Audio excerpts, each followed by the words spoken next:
बिस्मिल्लाहिर्रहमानिर्रहीम। अस्सलाम वालेकुम। 11-11 का अमल झगड़े ख़त्म। इस वजीफ़े का नाम 11-11 का अमल इसलिए है कि जो भी आपने इसमें जो कुछ भी पढ़ना है उसको आपने उसकी तादाद 11 दफ़ा होगी। ठीक है। घरेलू झगड़े, मियाँ बीवी की नाचाकियाँ, मियाँ बीवी में मोहब्बत और उल्फत बढ़ाने, शोहर या बीवी के बुरे रवैये से निजात, और अगर जादू वगैरह की वजह से मामला तलाक तक पहुँच चुका हो तो उसके लिए भी ये अमल लाजवाब है। इस अमल से सख्त गुस्सीला शोहर भी मोहब्बत पर मजबूर हो जाता है और घर में मोहब्बत और राहत के दरवाज़े खुल जाते हैं। अमल कैसे आपने करना है?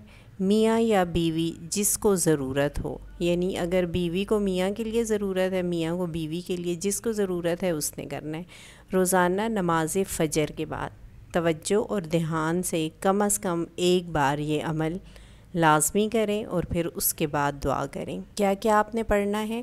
11 बार आयत करीमा, ला इलाहा इल्ला अंता सुब्हानका इन्नी कुन्तु मिनज़ ज़ालिमीन, ये आपने आयत करीमा 11 बार पढ़ना है।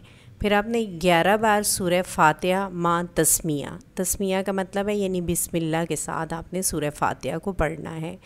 फिर आपने 11 बार सूरह इखलास माँ तस्मिया, यानी इसको भी बिस्मिल्लाह के साथ सूरह इखलास को 11 बार पढ़ना है।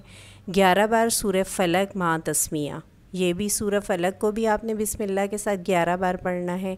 और 11 बार सूरह नास माँ तस्मिया, सूरह नास को भी आपने बिस्मिल्लाह के साथ 11 दफ़ा पढ़ना है। अव्वल व आखिर 11-11 मरतबा आपने दरूद इब्राहीमी लाज़मी पढ़ना है। जज़ाकल्लाह।